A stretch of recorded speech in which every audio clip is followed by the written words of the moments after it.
first few questions for live. I'll raise my hand. Anything after that's non-live.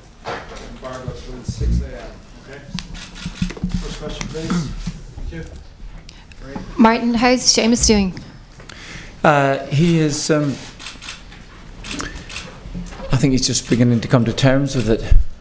Saw him yesterday, and he's still pretty down, really.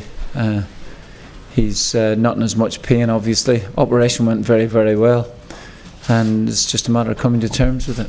Do you have a timeline on his recovery? No, and there's medically speaking, it's very, very difficult. Obviously, it depends.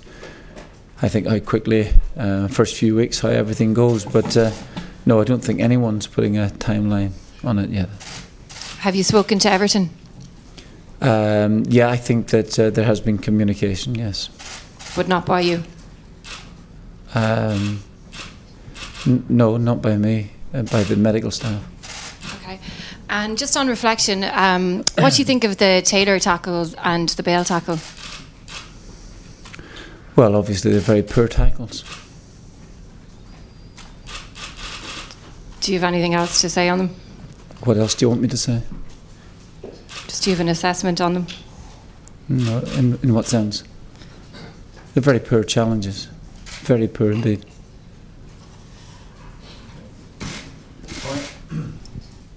Robbie, from the player's point of view, I suppose watching it can't have been easy. What's it been like for the lads since the tackle? It's been disappointing, obviously, for our captain and the lad that Seamus is. It's always disappointing. Sort of knew straight away when it happened. The lads are obviously disappointed for him, and we'll be all there to help him as best as we can to help him through it along the way. Martin, as well as losing Seamus for the campaign, the playing power and potential he has and ability he has, you're losing a captain as well, of course. So you're going to have to make a decision for tomorrow and then for the rest of the campaign. Have you thought about that? No, I haven't given that a great deal of thought. I think that tomorrow, I think Robbie will play and he will be the captain of the team. But I haven't given it thought, any thought now at this moment. I mean, it's after tomorrow evening, there's a long time to the next game, so I'll give it some thought then.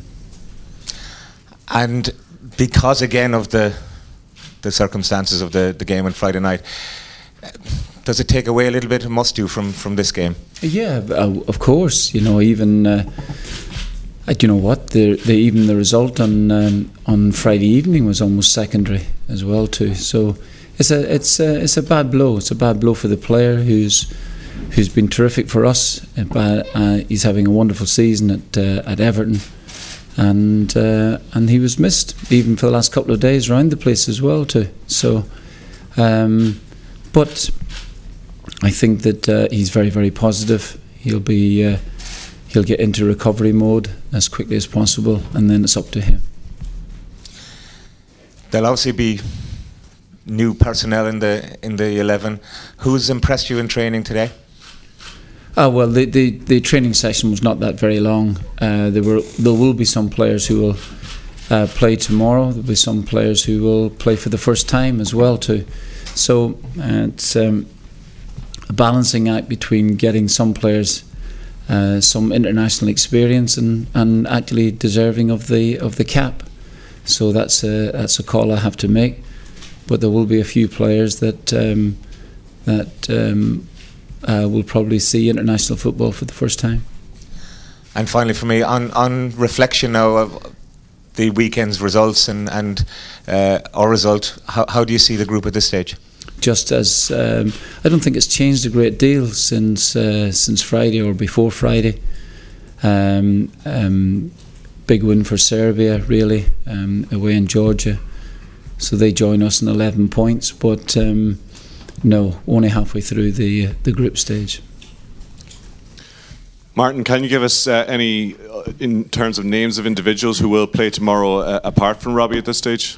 No, well, there's a couple of lads who have gone home, and John O'Shea being one back to his club, John Walters, Glenn Whelan, so they won't play. And I think, in all honesty, in fairness to to clubs as well. It's a friendly game, and some of the lads who played on Friday night who are still with us certainly won't start in the game, and might not participate at all. If you said maybe Daryl Horgan or Conor Hurahan or Andy Boyle, John Egan, players like that, I mean, are they in contention? Yeah, very much so. Tell me, did last week sort of show that if we have an injury crisis like that in future, that games like this are important to give guys who are, for want of a better phrase, fringe players in the squad, the experience of playing for Ireland so that they can step in future if this happens again? Well, I think that again, it's just the point that I mentioned to Tony. It's the fact that you don't want to give out caps just because they're there. You want them to earn it. But obviously, the point you make is a good point. That for experience, we would want that. Now, you talk about some fringe players, some players who have just come into the squad, like the two lads who are now at Preston, have acquitted themselves very well in training, and so they're basically just starting out in their international career. Some other players who've been around the squad and who haven't played regularly may well play as well, and I think it's whatever length of time they have in the field tomorrow evening, I think it's a chance to try and impress, and I think that's what they'll probably try and do. Robbie, just finally for me to you, aside from obviously the horror of what happened to Seamus, was it a particularly frustrating experience for you last week knowing you weren't going to be involved on Friday night? Yeah, it's always frustrating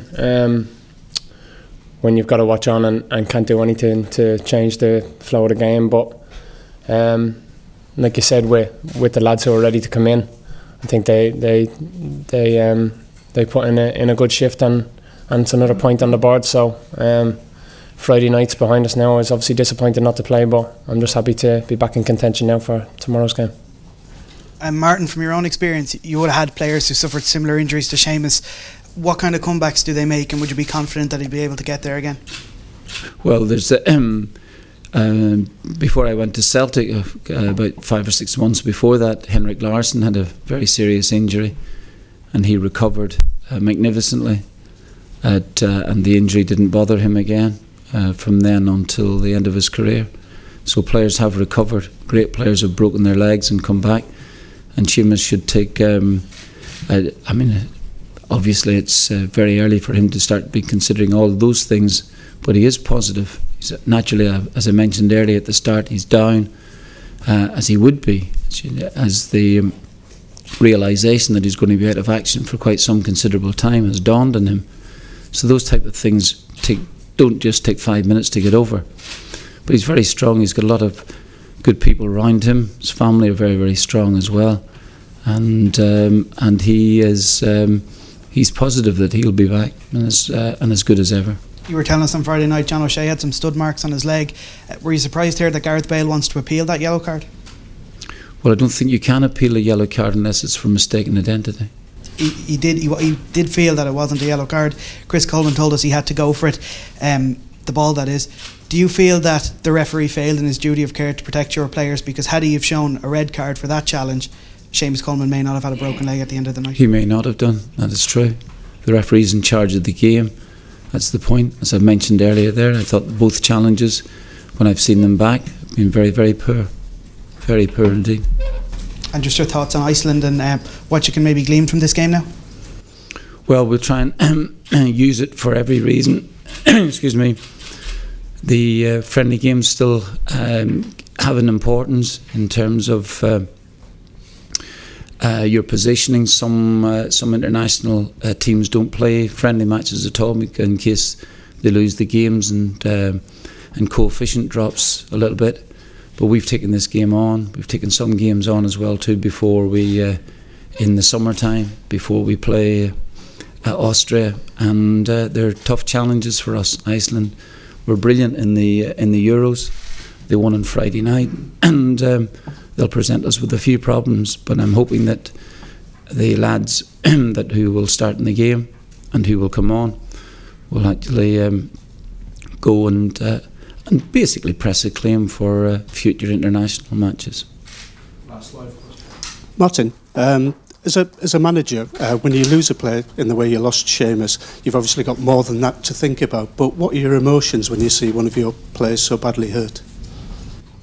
Well, the first reaction is that you know that you've lost a great player for a start, and you know that the sort of pain that he's going to be going through, obviously the immediate pain, and then his recovery.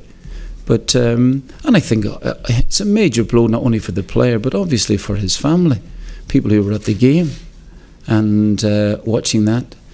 And but as Seamus mentioned to me the other day, he just said that it has to be.